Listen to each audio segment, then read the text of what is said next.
You say is on camera. So. That boy. Okay, where were we at? Help me out. We are on evaporation. Okay, so we talked about phases, talked about temperature. Oh, you guys remember that during a phase change, what does not change? The Temperature. Okay, so energy has to be going somewhere. Did we talk about where the energy goes? Between the bonds. Yeah.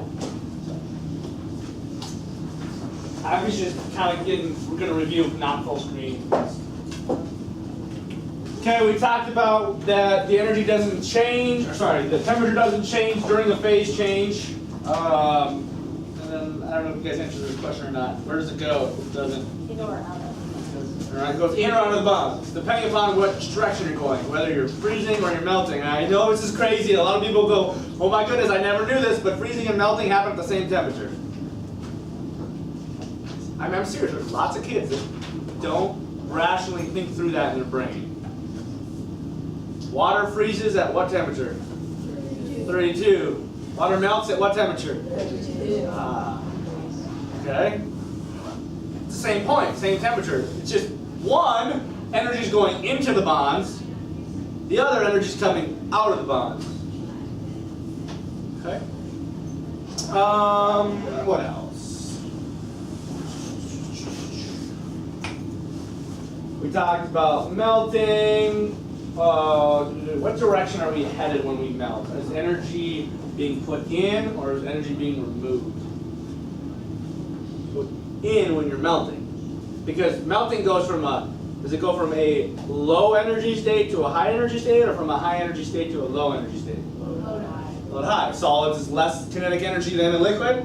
Okay? So energy is going in. In to break the bonds. That's what it's doing. Okay, when you're at your melting point. You didn't get this? Oh, no. Where are we? We're at freezing. Okay, freezing B. Okay. I got cornflakes. There. I do want to get this graph up here again that we started doing.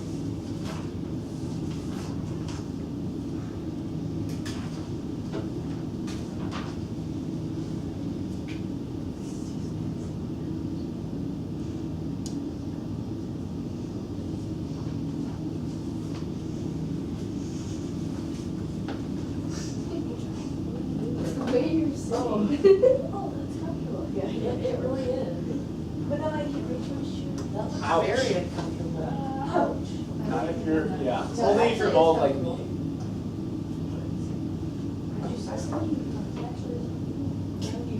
I've tried that.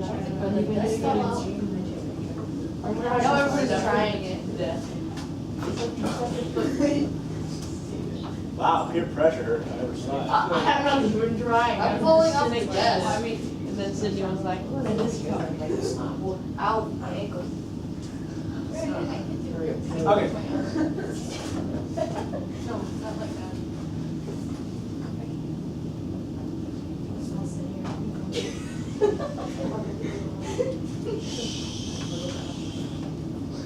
Okay.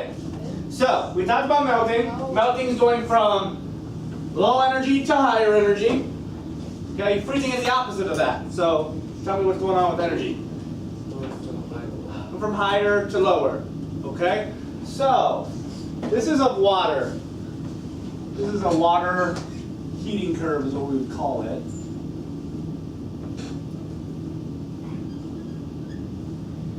Any idea where on this curve melting would be? This is in Celsius, so it's not, you're not used to Celsius, I get it. Carly? 0 degrees Celsius. Now, we said, did I say melting or freezing? Which one did I say? You said melting. I said melting? Okay. So melting would be solid to a liquid. Okay, so low kinetic energy to higher kinetic energy. So what direction am I going up or am I going down? Going up. Okay? Because we said temperature is the measure of the average kinetic energy. Okay? So here would be melting if I'm going up. It's the same place for freezing if I'm going down.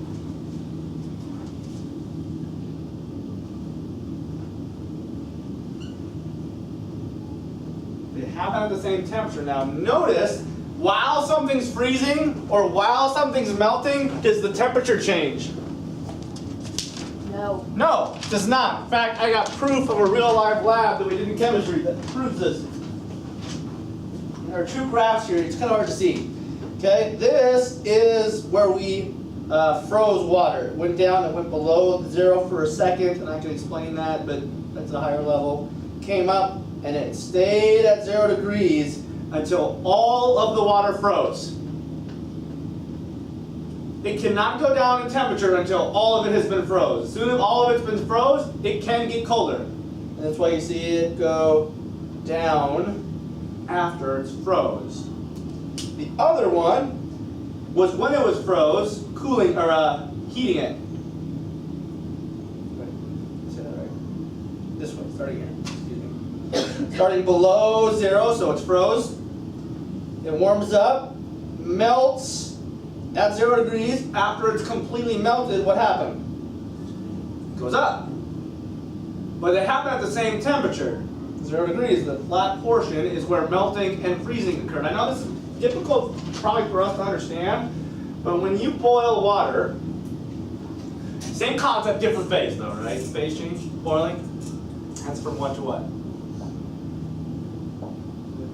Liquid to a gas, right? Okay.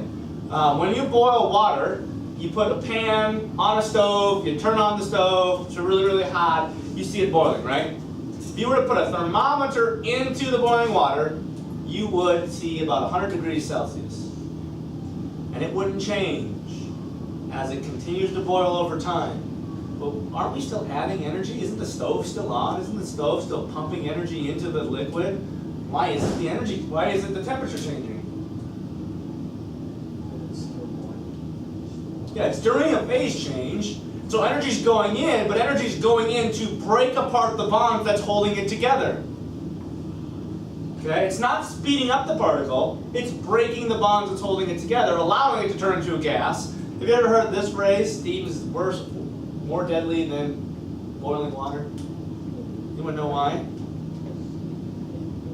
Steam can get a lot hotter because the hottest you can get boiling water is what? 100 degrees. It will not get any higher until it's turned into what phase?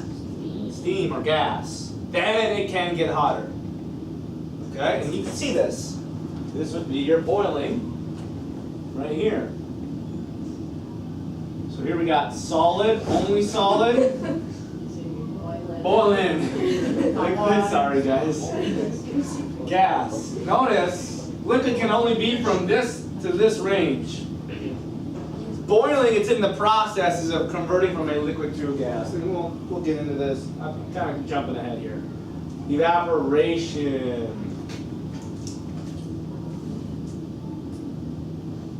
Is there any more on this slide?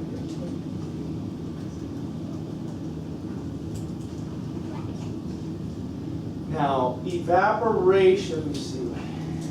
Okay, it's coming in C. I'm trying to make sure. Is that C on this slide or not? Okay. This is important. C is really important to this specific vocab word here.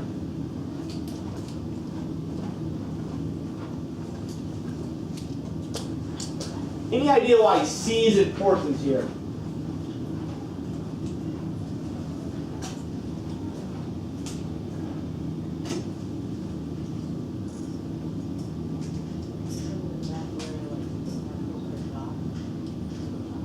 Yeah, so evaporation always occurs at the surface. So here's what happens. This evaporation actually occurs at any temperature. The hotter you get, the more things evaporate. But it actually occurs at any temperature because, for example, liquid water. Okay, we talked about how temperature is the average, right, of the kinetic energy. We said not all the particles are moving at the same speed, correct? Some move faster than others. Well, the fast ones move to the surface. And if they have enough energy, they can actually evaporate into the gas phase. Okay, so for example, when you guys sweat, you want to have any idea why you sweat? What does it do for you? It cools you down. Okay, so can anybody explain how sweating cools you down?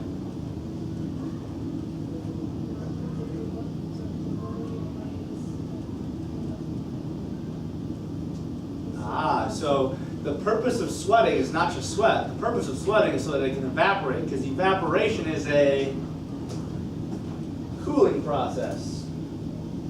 I want to prove this to you. Where are you? There we are. If you don't want hand sanitizer on your hand, just say no, but it's cool. Just put a little bit on the top of your hand, you're going to rub it in, you're going to shake your hand. Or maybe I won't get a lot. Rub it in, shake your hand really quickly. Oh my God. Rub it in, shake your hand. Yeah, just like this. What do you notice? It's cold. Oh, it's cold.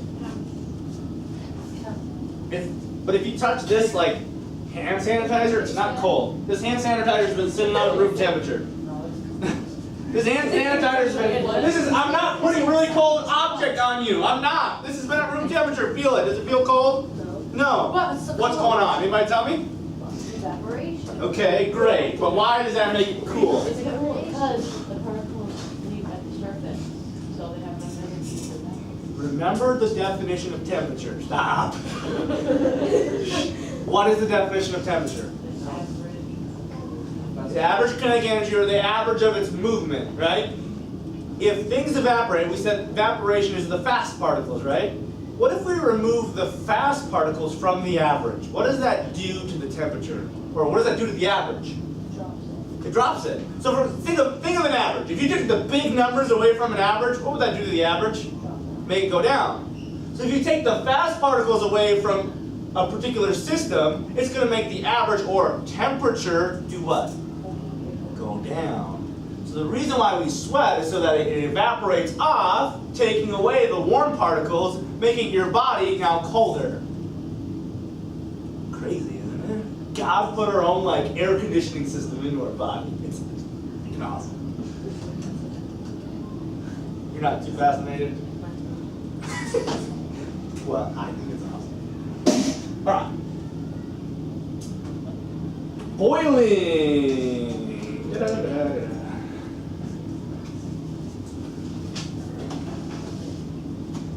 Now, I essentially gave you 2 phase changes, but really it's 1 phase change.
I would find a spot for that, because you don't have vaporization in your notes, but technically vaporization is the actual phase change. Evaporation and boiling are types of vaporization. So vaporization is a big, broad category. Anytime you go from a liquid to a gas, we technically should just call it vaporization. But there's 2 different forms of it. Evaporation and boiling.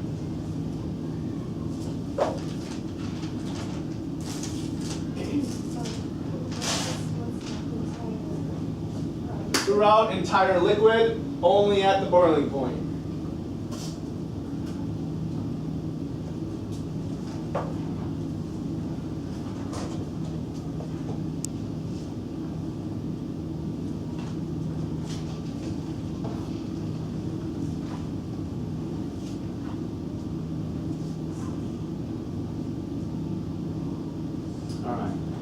I'm going to spend a little bit of time talking about this. I want to make sure we got it in somewhere. Okay, are you going to be tested on vaporization? Probably not. I'm just giving you kind of next level stuff here. So evaporation can happen at any temperature. Now, the higher the temperature, the more things evaporate. And this is a kind of a next level thing that leads to vapor pressure, but that's for a much higher level than this. And it always happens at the surface. It cannot happen in the middle of a liquid. Not possible. Okay? Boiling only happens when you're at your boiling point. What's the difference, or how can you visually tell the difference between evaporation and boiling? Any ideas?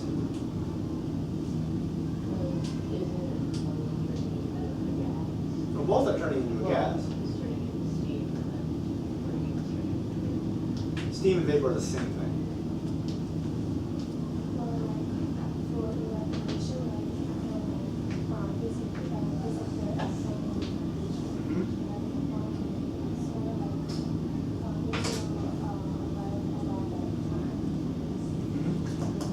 How can you visually tell the difference?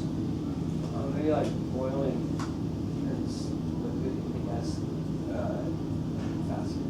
It does, but could you see it? Well, what would you be able to see that could definitely tell? Because when you shook your hand, could you see anything? But you could see boiling, can't you? What's the giveaway? You can see the bubbles, because what's happening is, if it happens at the surface, you're not going to see the gas particles because you can't see them. But if it happens here, why would you see it? It makes a bubble because it's not happening at the surface. It's not going right to the gas air. It has to go through a liquid first. Okay, here's kind of why. I'm going next level because we have time here. You're not going to be tested on this. I just think this is cool, and it's probably some of you may not even get it, but I just want to kind of talk about it. What happens is there's air that applies a pressure downward on a liquid. Okay? So when evaporation happens, it kind of almost forms a little pocket above here. But it isn't allowed to escape because it's not strong enough to overcome the pressure pushing down by the air around us. Okay? Boiling, what happens when boiling occurs is it actually finally has enough pressure pushing up or enough force pushing up that it can overcome the pressure pushing down. Because think about it, which is bigger, a liquid particle, or which one takes up more volume, a liquid particle or a gas particle? Which one has more space between it? Gas, right? Okay, so if I'm going to take a liquid particle which is really close to itself and turn it into a gas particle which has more space between it, a bubble would form. What that would do is it would displace the liquid upward, right? You'd have to allow for more room by displacing the liquid up. Well, that only happens when you have enough force to push the liquid up against the pressure pushing down. I know it's kind of deep, isn't it? Okay? And it only happens at a certain temperature where it actually has enough force to push up and displace the volume and allow boiling or phase change to occur in the center of a liquid. If you evaporate at the surface, do you have to displace any water? No. If it's at the surface, you're not lifting any water up. You don't have to have a force that overcomes the pressure pushing down. Okay. Now again, that's next level. If you heard that and you're like, that makes no sense, we'll talk about that in a much higher level class. Okay, but I did want to introduce it because it's cool, and I don't want to assume that you guys can't grasp some of those deeper things at this level anyways. Okay.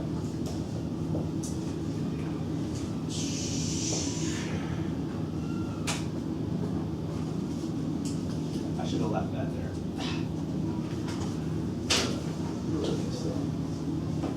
How are we in our notes? Are we getting to the end? Again, I don't remember. Yeah, there's one. Okay. We have 1, 2, 3 more blanks. Okay, good. So that means I can kind of linger here a little bit longer.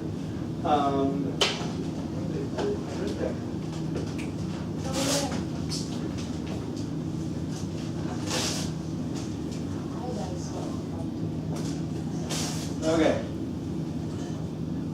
Since the boiling point changes with pressure, again, this is so much more loaded than I know you're ready for. But the boiling point here is different than the boiling point in a mountain in Colorado. Have you ever heard that before? Okay. Believe it or not, water boils at a lower temperature on a mountain than it does here.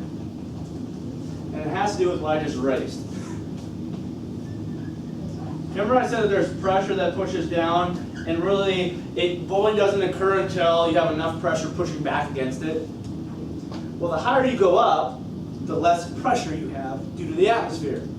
Okay, this is actually pretty cool, because in the lab, when I worked 2 summers ago when I worked in the lab, they have this equipment that has a vacuum attached to it. Not like not that kind of vacuum. You know what I mean when I say vacuum? Creates a vacuum. It pulls out the air. So what that does is takes this pressure and lowers it so much that you can actually, I boiled water at 20 degrees Celsius. Room temperature, like this. Water's boiling. Crazy, right? To think about water boiling like at 20 degrees Celsius. Yeah, it doesn't need to be 100 degrees if you can remove the pressure that's holding it from boiling or keeping it from boiling. Okay? The reason why you do that is it saves energy, right? You don't have to heat it up so much to get something to boil. In a lab, that's important. Like if you want to evaporate off something to get something that was dissolved in a solution, way better do it at a cooler temperature. Also sometimes if you have something dissolved and you have to heat it up to get rid of the water, it could do damage to what's dissolved if it's a certain type of thing. Okay? So, pressure changes the boiling point just because there is atmosphere that pushes down and holds it in. Okay.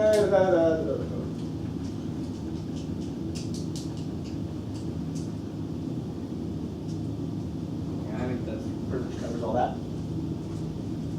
Ooh, I think this is the last slide. Last note slide. These are probably the 3 you're least common or least familiar to you guys.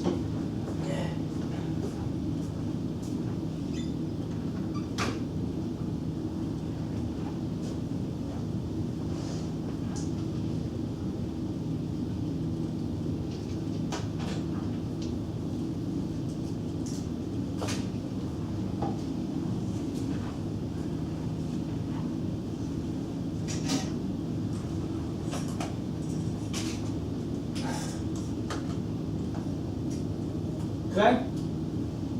Condensation. Gas cools, loses energy to become a liquid. I think I talked vaguely about this yesterday when I talked about how the water got on the outside of this cup, right? How many of you admit thought that the water just went right through the cup? If you were honest, yeah, thank you, Stephen. It was okay. Okay, if you guys didn't feel that, how did you think it got there? I didn't condensation. You never really thought about I it? just Yeah. I knew ease way over the cup. It just like Down. comes up the cup and then down the cup. Yeah, it like overcomes gravity. Yeah.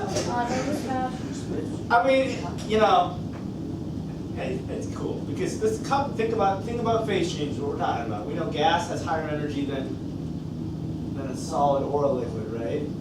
Okay. But we can take a gas and turn it into a liquid if we can remove some of its energy, right? Okay. And we know that energy transfers from hot to cold always. So when it's winter outside and you open up your door, the cold comes in,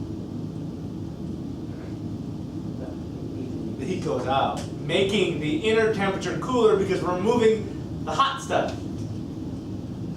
It never goes from cold to hot, always from hot to cold.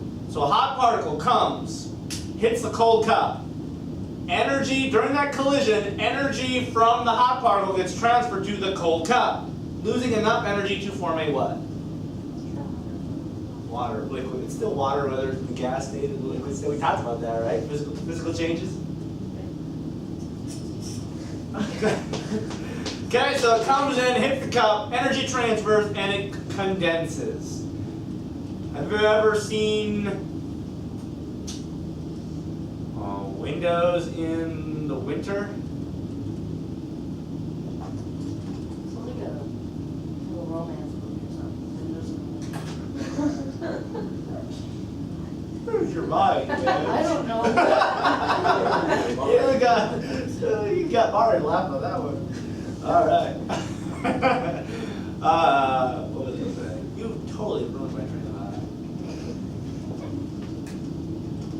Oh, window in the way. Written by Shane. So, what do you notice on your windows in the winter? There's Frost. frost. So maybe you guys all live in really expensive houses. Curtain, no. Oh, I can. And I live in a really crappy old house where on the corners of the windows is like solid ice. On the inside, you don't have any ice that accumulates on the We have inside. like mesh. In your own house, yeah, a crappy house. Now you probably live in a nice house. Okay? But what happens is the outside is cold. Gas particles hit the window, condense, just like this, so that you get moisture, liquid on your windows. Your liquid falls to the bottom corner and is in contact with the cold window to the point where it actually then freezes.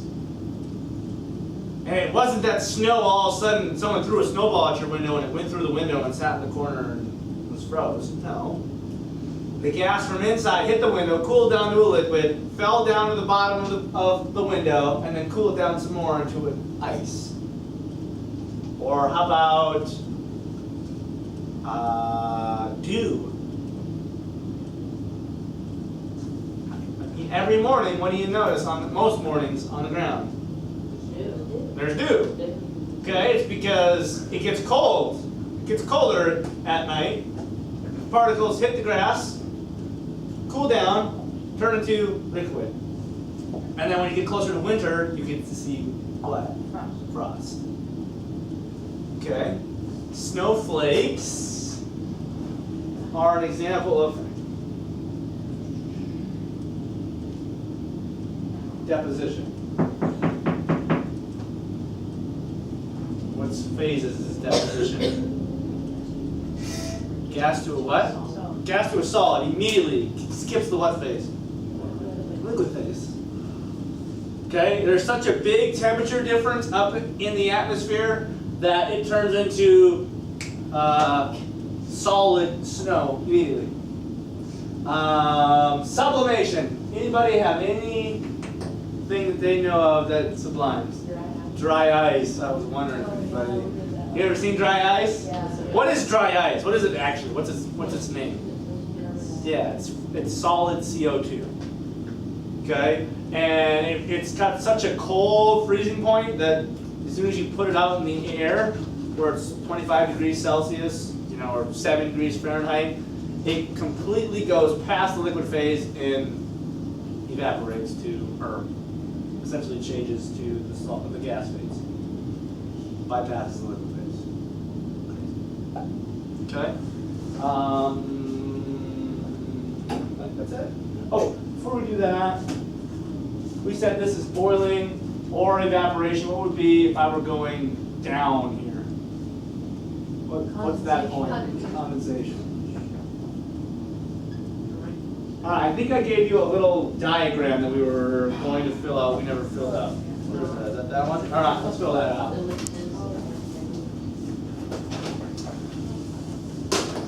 We'll end here.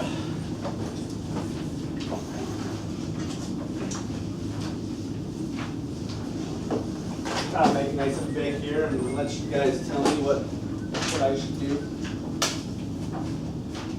All right. In the middle, got a big bubble, yeah?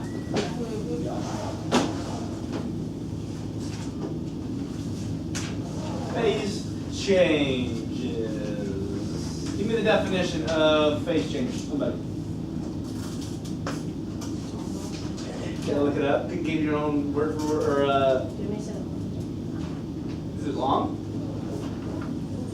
When matter changes from one state to another. Well, do that.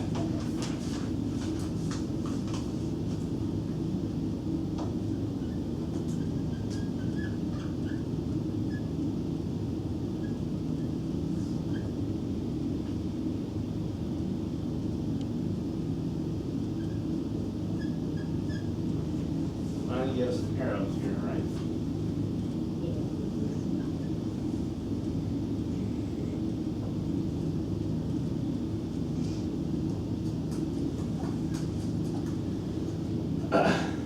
Let's start with this bubble.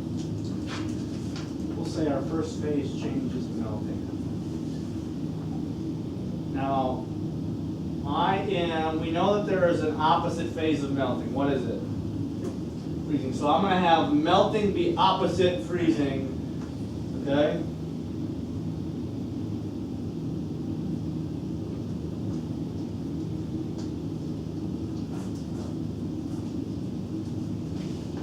All right. On the arrow, or kind of by the arrow, I want to know from what phase to what phase this is going to occur. So melting, from what phase to what phase?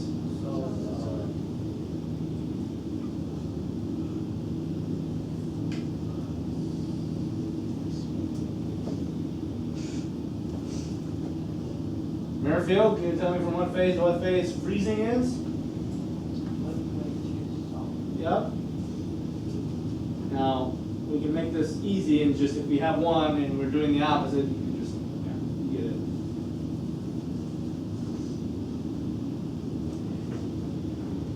All right, what should we put over here? Okay. Evaluation.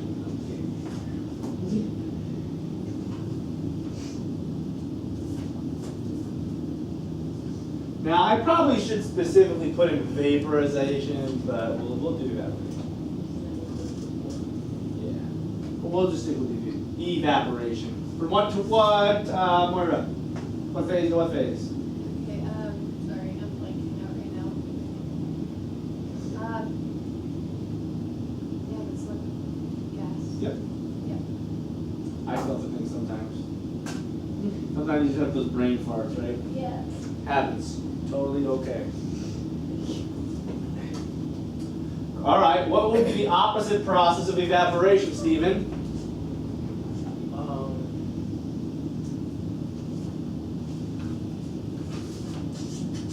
Condensation. Yep. Write it like this. Condense. I can't spell. Final words, I can't spell them. Just sound it out. Condensation. Sounds like a schoolhouse right now. Yeah, that's. All right, condensation. Everett, what phases? Shh. Yes. Oh no, it'd be hard to do. You guys figure out how you best want to write this. It's hard to write in an angle.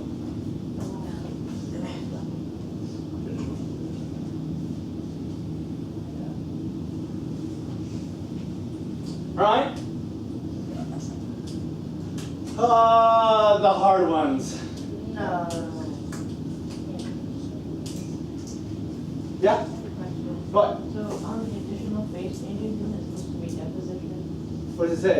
Disposition. No, shoot. Yeah, that should say deposition. I think it must have spell checked disposition. Sorry. Fix it on your notes. It's deposition, not disposition. What does it mean? We'll start with sublimation here. Subliming. Think of dry ice as your example of subliming. What phase to what phase? Directly to a gas. And the opposite? Disposition. And then that'd be opposite. Gas to solid. All right, not done yet. Got some more work to do.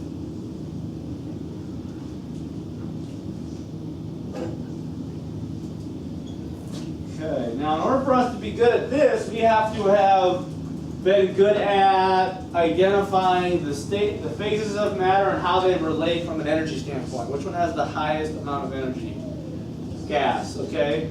So, what I want to do here is I want you to write what's going on with the energy. So I'll do the first one for you, and then let's see if you guys can do the rest on your own. So melting. I'm going from a solid to a liquid. So the energy would be going up. So I would say the solid gains energy to become a liquid. Does that make rational sense? Yep, that should go in the box. Is there a box there?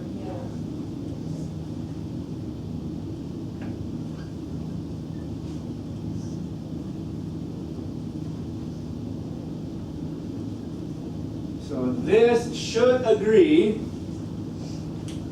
with what we know about the phases and how much energy each of them have related to each other.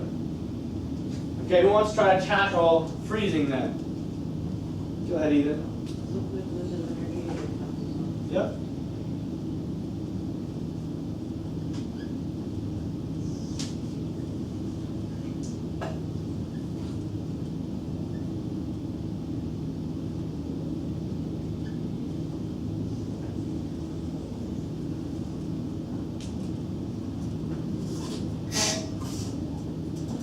Alright, who wants to try condensation? A little bit more difficult. Steven? Gas. Was that a hand or was that a just scratching? Phew. Alright, what is it? What do you say? Gas loses energy.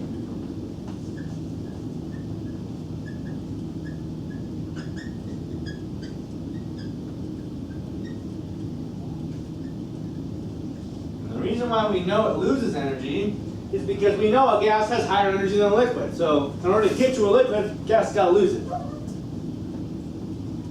Well, we can make this simple and opposite of that. Liquid gains.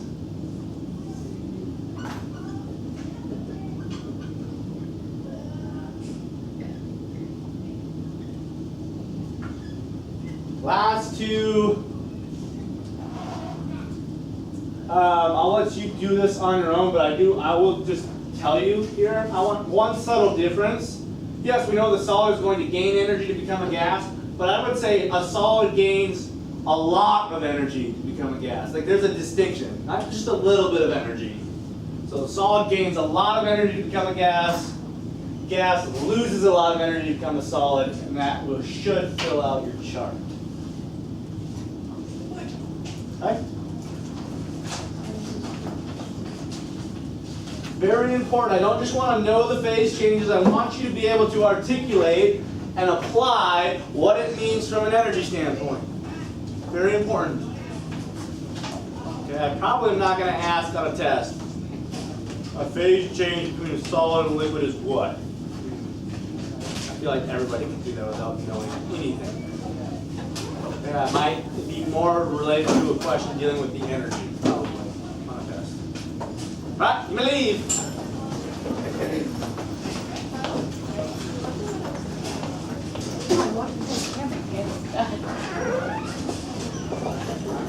We got all of our homework.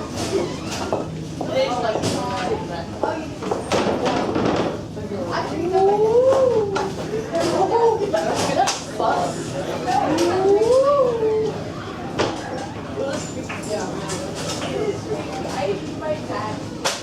Saw me do that. I was like, why did next time I just do this? Looks like a robot.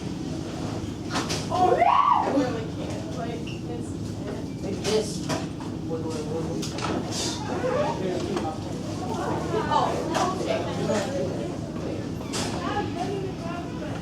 can't do that. Not even a try. I'm gonna break my thumb.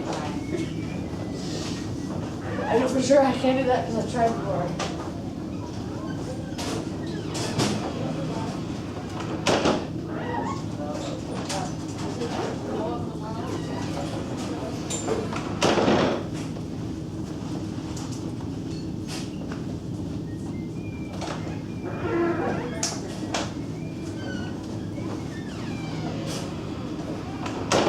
Everything you need, Everett? Put this guy off. Full force.